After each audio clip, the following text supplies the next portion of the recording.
Okay, a warm welcome to David Jackson, who's in front of me. Hello David, how are you? Yeah, good, thank you. You? Great, yeah, really good. This is obviously the first in a regular feature that we're going to be doing on the V2 Journal on 606 V2, where we're going to be talking to David. He's going to introduce himself in a minute, tell you a little bit about himself, and then we're going to tell you what this feature is all about. So over to you, David.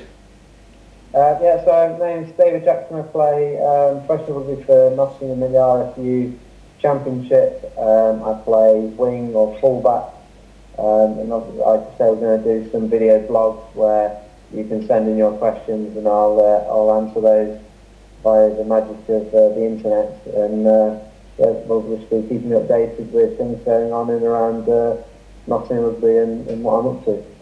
Great. So I suppose before we start, just a few bits of information that everyone can follow you on Twitter. There'll be a link in the article that surrounds this actual video footage. So please do follow David. He's always good for a pun or two. That's one of the two things that I certainly know him for. The other thing is obviously his mullet, which is no more. Maybe we can ask him about that some other time. But for the time being, let's talk a bit about Nottingham and how they're getting on this season. Over to you.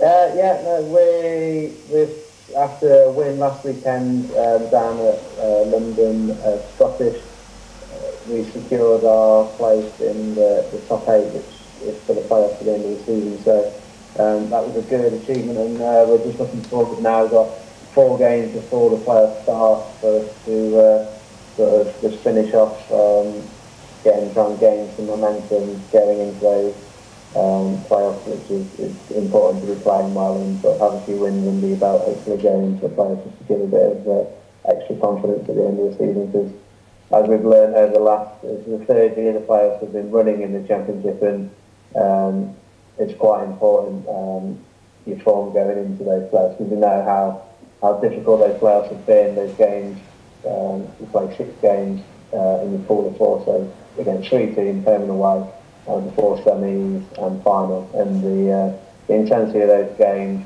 against everyone in the top 8 increases massively. And as we've seen this year with all the different results that are going on, I'd say probably anyone in that top 8, anyone can beat anyone. So I think it's going to be really exciting playoff series this year, and I think there'll be lots of twists and turns before there's one final winner. You know what I mean? So I think it's going to be interesting to keep an eye on that.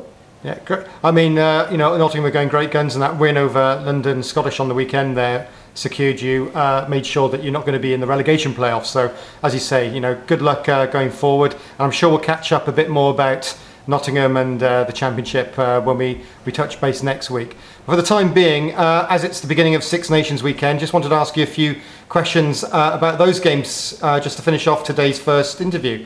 So, I suppose the first question I've got for you, who do you think is going to win? Well, it's a big game.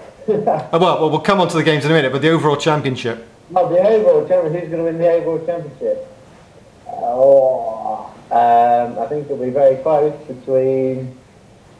Obviously, Wales had a good World Cup, along with. Well, France did end up having a good World Cup, but they sort of had an up and down in terms of performances.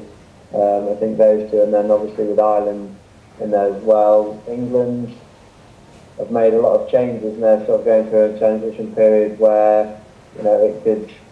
I mean, there's no reason why it couldn't go like really well for them. They've picked a lot of. They've changed it up a lot, but for guys, they've sort of picked on genuine sort of form this year in the Premiership. So I can see them doing well.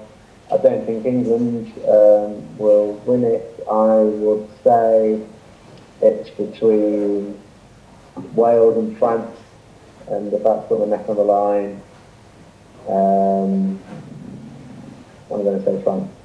Okay, I would say thank you for that, but being Welsh, I'm not going to thank you for that. But we'll set off a second, maybe. Okay, so with regards to the actual teams that are out there and the internationalists who are on show, have you actually played against any of them that you can think of? Trying to think. Yeah, no.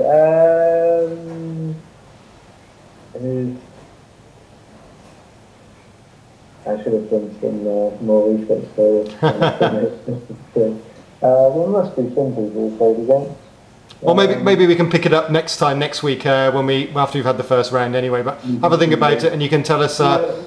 David Stretzel, right, at England. He was at Rotherham before he went to Harlequins,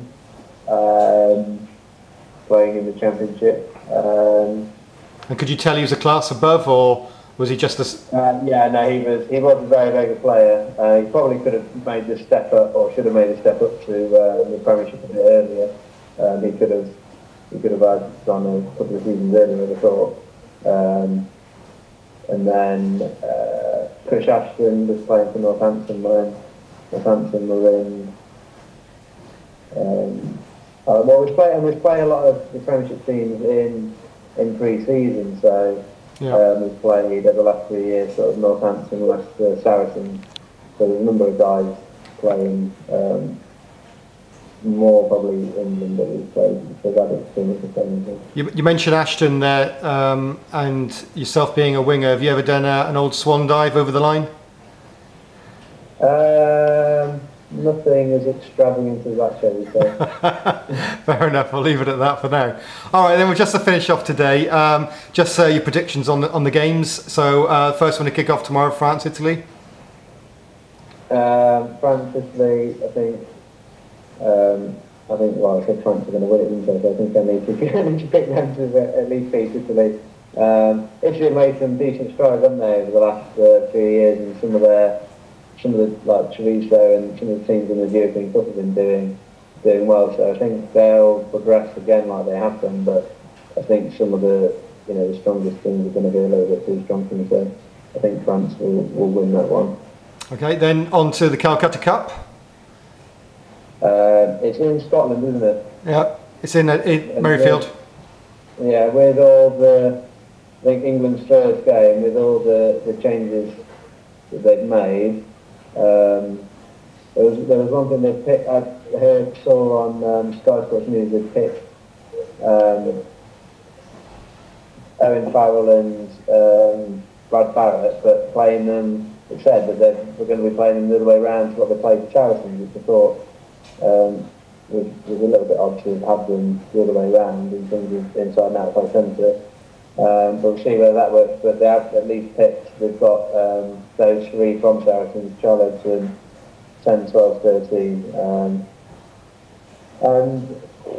I'll pick England to lose that game.